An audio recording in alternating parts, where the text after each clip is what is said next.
Tout à l'heure, lors du premier panel, on a parlé des banques tunisiennes. Et pour faire court, je pense que les 2 ou 3 grandes réformes des banques tunisiennes, il faudrait arrêter de tourner autour du pot et dire qu'il faut recapitaliser nos banques, notamment les banques publiques. Il faut mettre des niveaux largement plus élevés. Il faut incontestablement, comme l'a dit notre ami, renforcer le risk management et rentrer réellement dans le métier du risque, parce que nos banquiers ne font pas du risque, puisqu'ils pensent, à tort d'ailleurs, qu'ils ont des collatéraux en face. Et troisièmement, à ce que nos banques fassent d'autres métiers, les métiers notamment de banque d'investissement. Je vous donne simplement, et si Jamel Belhaj est ici présent et a été à la manœuvre quand on a réformé la dette publique intérieure tunisienne, très peu de gens savent que quand, il y a 15 ans, nous avons réformé avec le ministère des Finances la dette publique intérieure tunisienne, elle était de quelques semaines au niveau de sa maturité. C'était une dette publique fixée par un commis de l'État dans son bureau au niveau de son pricing. C'était un directeur du Trésor tunisien qui gérait 700 lignes obligataires, qui avait tout le temps donc un départ et une échéance, une maturité à payer, etc. Avec la réforme des SVT, on avait 4 objectifs. Nous avons atteint 3. Le 4e, nous n'avons pas pu le faire et j'impute la responsabilité quasi entière aux banques tunisiennes. Je le dis clairement, sans émotion. J'ai beaucoup d'amis du côté des banquiers, c'est nos partenaires. Premier objectif, c'était de rendre la dette publique plus longue. Elle l'est. Elle est aujourd'hui de 4 années et quelques mois. 2, rendre la dette publique pricée dans un marché d'offres et de demandes. Elle l'est aussi parce que le ministère des Finances a toujours joué le jeu au niveau des adjudications d'une manière transparente. La seule indication pour le ministère des Finances, c'est d'annoncer le montant qu'il voulait lever et de s'y tenir. Et Jamel Belhaj, qui est actuellement directeur général de la Caisse des dépôts et consignations, avec les ministres avec lesquels il a travaillé, il a toujours maintenu les montants annoncés, n'a jamais joué sur les montants annoncés pour ne pas biaiser précisément le pricing. Troisième chose, grâce à la technique d'assimilation, nous avons simplifié la vie de l'équivalent du directeur du Trésor tunisien, puisque cette personne-là, un haut commis de l'État, gère aujourd'hui 4 souches et non plus 600 lignes obligataires. Le 4e objectif, nous ne l'avons pas atteint, et Siraj venait de dire on n'a pas de marché secondaire. Détrompez-vous.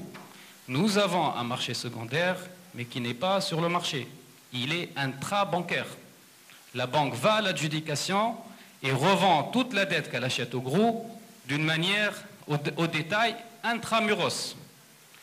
Et nous, en tant que bourse, si Béchiou et moi-même, nous avons proposé à tous les ministres des Finances qui sont passés de coter très simplement les BTA en bourse et d'annuler les transactions inter-SVT. Parce que le SVT, les spécialistes en valeur du trésor, c'est un marché qui n'existe pas. Ce n'est qu'un marché intra-SVT. Je termine en disant que le jour où les BTA vont être cotés, la bourse de Tunis aura un volume substantiel. L'État tunisien créera une courbe des taux sur laquelle on pourra valoriser les SICAV mark to market.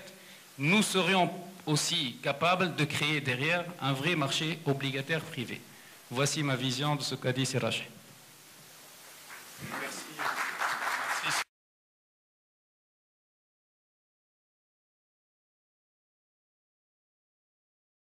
Merci. Je repose la question à Fadla Abdelkefi, qui, je sais, je l'atteste, a été un des premiers à dépasser l'opposition banque-marché en essayant de proposer des choses. Et ma question est la suivante. Est-ce qu'il estime actuellement qu'il y a un certain nombre d'éléments qui vont vers cette espèce de convergence pour réduire un peu, pour aller dans la complémentarité? Merci encore, Sila Habib. Je ne peux que l'espérer, du moins en tant que président de la Bourse. Le chiffre qui a été annoncé ce matin par le gouverneur de la Banque centrale ne représentait pas la capitalisation boursière tunisienne par rapport au PIB. Il a dit qu'elle était de 5%. C'est le financement de l'économie par le marché qui est de 5% contre 95% par le système bancaire.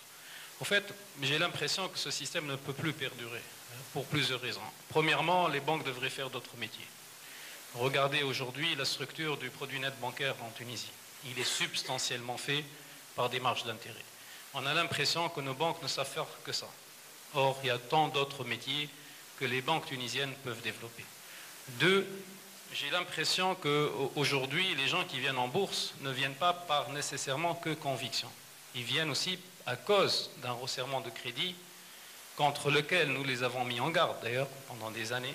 Moi, personnellement, j'ai fait des dizaines de milliers de kilomètres en Tunisie pour aller voir précisément des PME et leur dire qu'il ne sera pas toujours possible de prendre son crédit immédiatement avec les facilités qu'ils avaient et par moment, pour être anecdotique, au téléphone.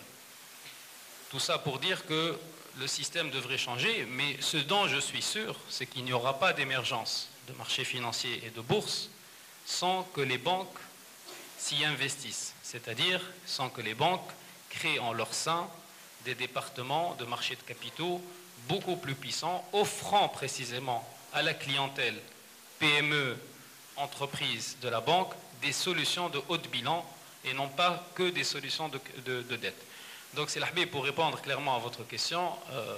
Je suis optimiste de nature. Je pense qu'aujourd'hui, en 2013, on va avoir quelque chose comme une dizaine de sociétés qui vont arriver sur la bourse de Tunis. Et j'espère qu'à terme, et je l'avais déjà dit, j'espère que le marché financier tunisien pourra jouer pour 20 à 25% du financement de l'économie. Merci Sylvain.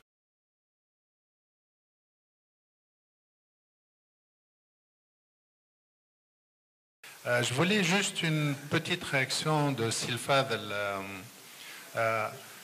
Bon, les gens ont tendance à croire que c'est la bourse qui décide de l'introduction d'une société. Est-ce que vous pouvez très vite nous donner une petite idée pour remettre un peu les choses en place, que les uns et les autres sachent qui fait quoi et qui a la responsabilité de ce type de décision? Introduction en bourse, je souhaiterais déjà commencer par dire que la genèse d'une introduction en bourse ou la décision qui est prise dans une introduction en bourse est faite généralement par la corporation des intermédiaires en bourse qui vont sur le terrain pour porter la bonne parole et expliquer aux uns et aux autres qu'une introduction en bourse peut renforcer les fonds propres, qu'une introduction en bourse peut faciliter une transmission d'entreprise. Nous, en tant qu'intermédiaires en bourse, nous expliquons aussi au pouvoir public que nous pensons que le levier fiscal d'une société cotée est beaucoup plus important qu'une société non cotée, partant d'un principe simple que nous croyons fermement qu'une société cotée est substantiellement plus transparente qu'une société non cotée, du fait simplement de la surveillance qu'on a sur une société cotée. La société cotée est surveillée par le marché, par le Conseil du marché financier, par des analystes, par les journalistes économiques, par les assemblées générales publiques, par les petits porteurs, par les administrateurs indépendants. Tout ça fait qu'à l'arrivée, je pense du moins, ça me semble assez logique, la société paiera normalement ses impôts. Maintenant, quel est le rôle exactement? Donc ça, rôle acte 1, c'est aller convaincre une société à venir en bourse. Et ça, malheureusement, jusqu'à aujourd'hui, il n'y a que les intermédiaires en bourse qui le font. Quand je dis malheureusement, j'ai la certitude que si les banques s'y mettent, les banques ayant un pouvoir de négociation beaucoup plus fort que nous l'avons nous, puisque c'est des clients historiques des banques, généralement les entreprises, ces banques-là pourraient chacune ramener 5-6 sociétés par an à s'introduire en bourse et de ce fait donc engager une autre activité de la banque. Maintenant, quel est le rôle exactement de la bourse? Et là, il y a une énorme confusion. Le dossier est transmis au conseil d'administration de la bourse pour ce qu'on dit, en fait, on l'appelle l'admission de la société. L'admission, pour moi, est simplement une checklist. La checklist, il faut que la société soit anonyme, il faut que la société soit bénéficiaire, qu'elle ait distribué des dividendes, que la moralité des actionnaires de cette société soit acceptable, et on s'arrête là. Il y a eu une tentation à un moment où la bourse, au niveau du conseil de la bourse, et j'en ai, avec d'autres confrères, personnellement lutté contre, de croire que la bourse peut donner son avis sur l'évaluation de cette société.